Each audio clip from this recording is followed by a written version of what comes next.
First ever factory outlet, Chandanagar, Mukunda Jewelers, opening soon. No making charges.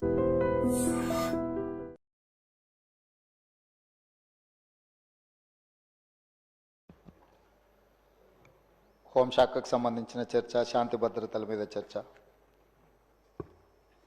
Online betting, అదేవిధంగా ఈ betting యాప్లు, అదేవిధంగా online రెమ్మీ, వీటికి సంబంధించిన విషయాల మీద కంటిన్యూస్గా సభలో చర్చ జరగడం, బయట ఆందోళనకరమైన పరిస్థితులు ఉండడం, సిద్దిపేట శాసనసభ్యులు హరీష్ రావు గారు ఆన్లైన్ బెట్టింగ్ మీద, అదేవిధంగా ఈ బెట్టింగ్ యాప్ల మీద, ఆన్లైన్ రమ్మీ గేమ్ల మీద ప్రభుత్వం చర్యలు తీసుకోవాలి. పేదలకు తీరని నష్టం జరుగుతుంది. పేదలు బెట్టింగ్ యాప్లతో బలవుతున్నారు, ఆత్మహత్యలు చేసుకుంటున్నారు, రకరకాల ఆందోళనలు చేపట్టడం జరిగింది, మాట్లాడడం జరిగింది. అధ్యక్ష గత ప్రభుత్వమే 2017లో ఆన్లైన్ బెట్టింగ్ కానీ ఆన్లైన్ యాప్ వీటన్నిటి మీద నిషేధం చేస్తూ చట్టం తీసుకొచ్చింది. చట్టం చేశాం కానీ దాన్ని పకడ్బందీగా అమలు చేసే విషయంలో మరి గత ప్రభుత్వంలో కొంత నిర్లక్ష్యం జరిగింది. ఈ మధ్యకాలంలో అది చాలా వేగంగా తెలంగాణ రాష్ట్రంలో దుర్వినియోగం జరుగుతుంది. అందుకే అధ్యక్ష తమరి ద్వారా ఇది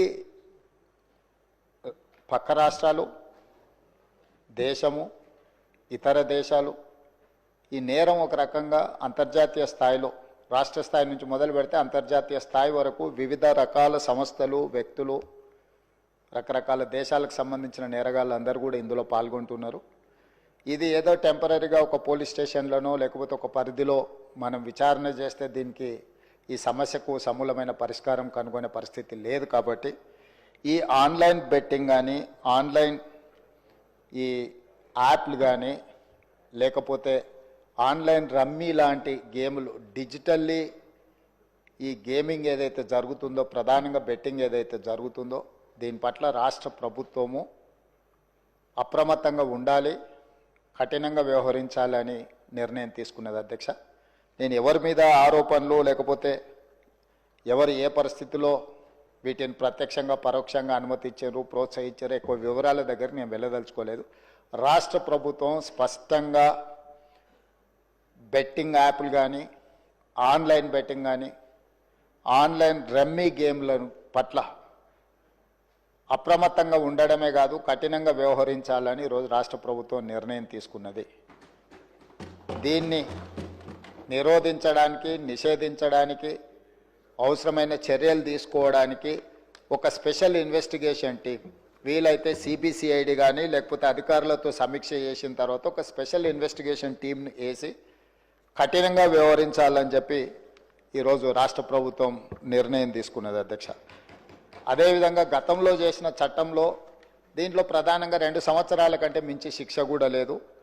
రేపు వచ్చే సమావేశాలలో ఈ ఆన్లైన్ బెట్టింగ్ నిర్వాహకులకనే కాదు, ఆడేవాళ్లను, బాధితులను, అదేవిధంగా ఈ ఆన్లైన్ అడ్డగోలుగా నిర్వహిస్తున్న వాళ్ళ పట్ల శిక్షను కూడా పెంచడానికి అవసరమైన చట్టాలను కూడా అవసరమైతే మనం సవరించుకోవాల్సిన అవసరం ఉన్నది. అధ్యక్ష ఎందుకంటే శిక్ష కఠినంగా ఉంటుంది, ఎక్కువ కాలం ఉంటుంది అని ఎప్పుడైతే తెలుస్తుందో నేరం అనేది తగ్గుతుంది. కాబట్టి దీనికి సంబంధించి పూర్తి స్థాయిలో ప్రభుత్వం చర్యలు తీసుకోవాలని, అదేవిధంగా గుట్కా ఇట్లాంటివి కూడా నిషేధిత పదార్థాలను కూడా ఈరోజు మార్కెట్లో బాగా సరఫరా జరుగుతున్నట్టు మా దృష్టికి వచ్చింది. అధ్యక్ష వీటి పట్ల కూడా మేము అప్రమత్తంగా ఉండాలని ప్రభుత్వం నిర్ణయం తీసుకున్నది. అందుకే ఆన్లైన్ బెట్టింగ్, ఆన్లైన్ యాప్లు, అదేవిధంగా ఆన్లైన్ రమ్మీ ఈరోజు నిన్న మీరు టీవీలలో, పేపర్లలో పోలీసులు కేసులు నమోదు చేసి వాటికి ప్రచారం కల్పించిన వాళ్ళను పిలిచి పోలీస్ స్టేషన్లలో విచారించడం జరిగింది. వాటికి ప్రచారం కల్పించే వాళ్ళను పోలీస్ స్టేషన్లో పిలిచి వాళ్ళను విచారించడం ద్వారా ఈ సమస్యకు పరిష్కారము శాశ్వతంగా దొరకదు. వీటిని నిర్వహించే వాళ్ళు, వీటిని ప్రమోట్ చేసేవాళ్ళు, చివరికి ఈ యాప్ల ద్వారా లబ్ధి పొందుతున్న వాళ్ళను వీళ్ళందరినీ పూర్తి స్థాయిలో విచారించి కఠినమైన చర్యలు తీసుకున్నప్పుడే ఈ సమస్యకు పరిష్కారం దొరుకుతుంది. అధ్యక్ష అందుకే దీన్ని పూర్తి స్థాయిలో విచారించాలంటే పక్క రాష్ట్రాలు, పక్క దేశాలలో కూడా విచారణ చేయాల్సిన పరిస్థితులు ఉంటాయి. అందుకే పూర్తి స్థాయిలో అన్ని అధికారాలు కట్టబెట్టే విధంగా ఒక స్పెషల్ ఇన్వెస్టిగేషన్ టీం ఏర్పాటు చేసి ఈ రాష్ట్ర ప్రభుత్వం వాళ్ళ మీద పూర్తి స్థాయిలో చర్యలు తీసుకోవాలని నిర్ణయం తీసుకున్నారు. తమ ద్వారా ఈ సభకు సభ్యులందరికీ తెలంగాణ సమాజానికి ఒక స్పష్టమైన ప్రభుత్వ విధానాన్ని మేము పంపించదలుచుకున్నాము. ఎవరైనా ఇందులో ప్రత్యక్షంగా పరోక్షంగా ప్రోత్సహించిన, ప్రకటనలకు సహకరించిన, నిర్వహణలో భాగస్వాములైన ఎవరిని కూడా రాష్ట్ర ప్రభుత్వం వదిలిపెట్టదు. ఈ రాష్ట్రంలో ఖచ్చితంగా ఇలాంటి సైబర్ నేరాల పట్ల కఠినంగా మేము వ్యవహరించడం జరుగుతుంది. రాష్ట్ర ప్రభుత్వం అప్రమత్తంగా ఉంటుంది, ఇలాంటి నేరగాళ్ల పట్ల కఠినంగా వ్యవహరిస్తుంది.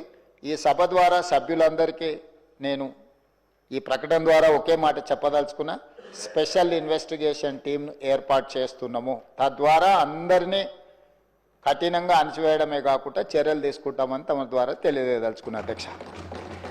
అదేవిధంగా అధ్యక్ష, శాంతి భద్రతల మీద చాలాసార్లు మాట్లాడుతున్నారు, చాలా విషయాలు మాట్లాడుతున్నారు. నేను ఎక్కువ విషయాలు చెప్పదలుచుకోలేదు, కానీ గత ప్రభుత్వంలో కొన్ని దారుణమైన సంఘటనలు జరిగినప్పుడు తీసుకున్న చర్యలు, వాటి వివరాలు ఇవన్నీ కూడా ఈ సభలో చర్చిద్దామంటే మాకేం అభ్యంతరం లేదు అధ్యక్ష.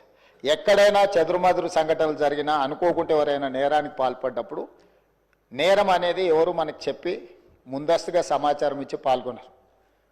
నేరం జరిగిన ఎంబడే ప్రభుత్వాలు వ్యవహరించిన తీరు అత్యంత కీలకం, అత్యంత ప్రాధాన్యతతో కూడుకున్నది అధ్యక్ష.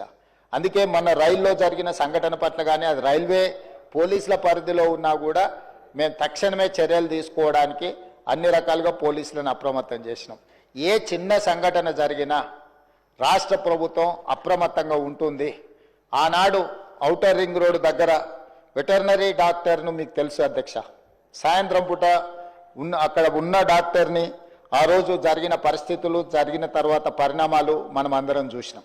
అదేవిధంగా అధ్యక్ష, న్యాయవాదులు వామన్ రావు గారు దంపతులు స్పష్టంగా కోర్టుకు వెళ్ళి మమ్మల్ని చంపుతారు, మమ్మల్ని చంపే ప్రక్రియలో ప్రభుత్వంలో ఉన్నవాళ్ళు, ప్రభుత్వానికి సంబంధించిన వాళ్ళే మమ్మల్ని చంపడానికి ప్రయత్నం చేస్తున్నారు, మాకు సెక్యూరిటీ ఇవ్వాలి అని చెప్పి హైకోర్టులో పిటిషన్ వేయడమే కాకుండా అక్కడ కోర్టులో కూడా వాదించి వస్తుంటే నడి బజార్లో నరికి చంపినారు అధ్యక్ష.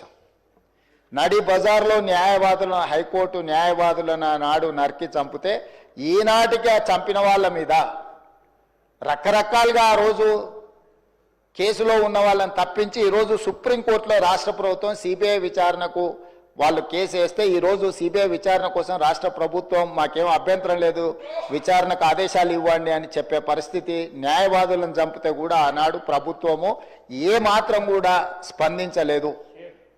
అదే కాకుండా అధ్యక్ష, తమకు తెలుసు సింగరేణి కాలనీ మహేశ్వరం నియోజకవర్గం వస్తుంది అనుకుంటా, మన సంతోష్ నగర్ అవతల చంపాపేట పక్కన 6 సంవత్సరాల బాలికను గంజాయి మత్తులో రేప్ చేసి మర్డర్ చేస్తే ఆనాటి ప్రభుత్వంలో ఎలాంటి చర్యలు తీసుకోలేదు అధ్యక్ష.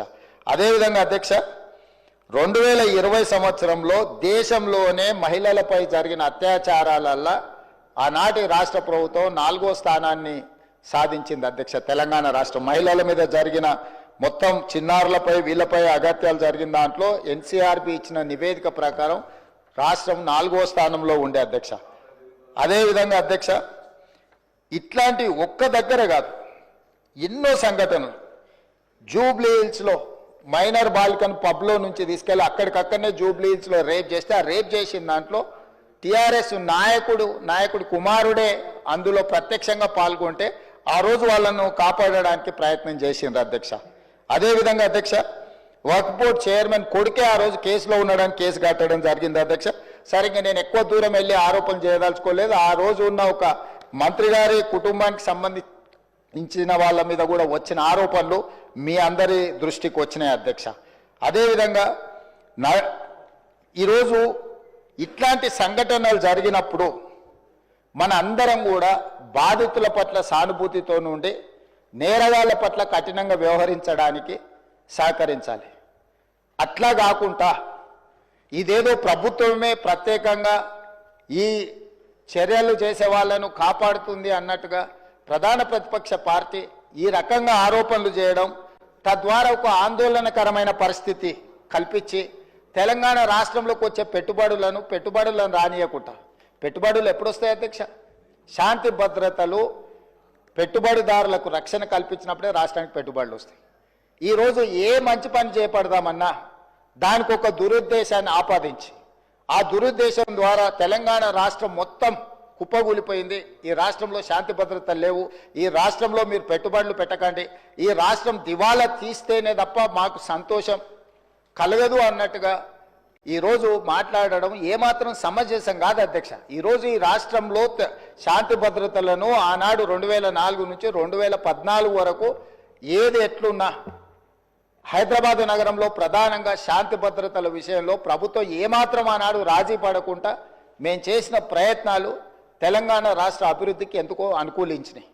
లక్షలాది కోట్ల రూపాయల వేలాది కోట్ల రూపాయల పెట్టుబడులు వచ్చి లక్షలాది ఉద్యోగ ఉపాధి అవకాశాలు హైదరాబాద్ నగరంలో తెలంగాణ రాష్ట్రంలో ఎందుకు వచ్చినాయి అధ్యక్ష?